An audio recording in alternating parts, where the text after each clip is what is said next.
చూడండి time and work నుంచి ఒక క్వశ్చన్ చూద్దాం. అదేంటంటే శ్వేత అండ్ హరీష్ అనే ఇద్దరు ఒక వర్క్ని 28,000 రూపీస్కి ఒప్పుకొని ఆ వర్క్లో శ్వేత 20 డేస్ మాత్రమే చేసింది, హరీష్ 30 డేస్ మాత్రమే చేశాడు. అయితే శ్వేతకు వచ్చిన అమౌంట్ ఎంత అని అడుగుతున్నారు. అయితే మనకి ఇంకో డేటా ఇచ్చారు. అదేంటంటే శ్వేతకి హరీష్కి మధ్య ఎఫిషియన్సీ రేషియో 5:6 అన్నారు. ఎఫిషియన్సీ అంటే మీనింగ్ ఏంటంటే క్వశ్చన్ డేస్లో ఉన్నప్పుడు 1 డేలో చేయగలిగే యూనిట్స్ ఆఫ్ వర్క్.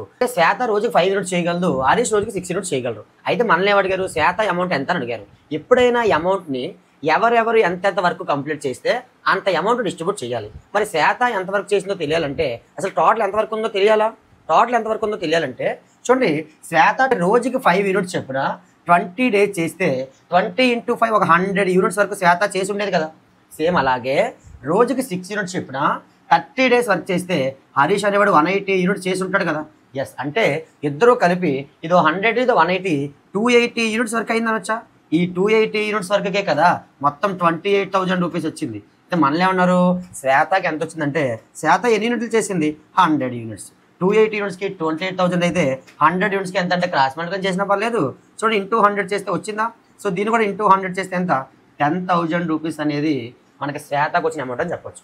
ఈ వీడియో కానీ మీకు నచ్చినట్లయితే మన ఛానల్లో చాలా వీడియోస్ ఉన్నాయి, వెళ్ళి వాచ్ చేయండి. Thank you all.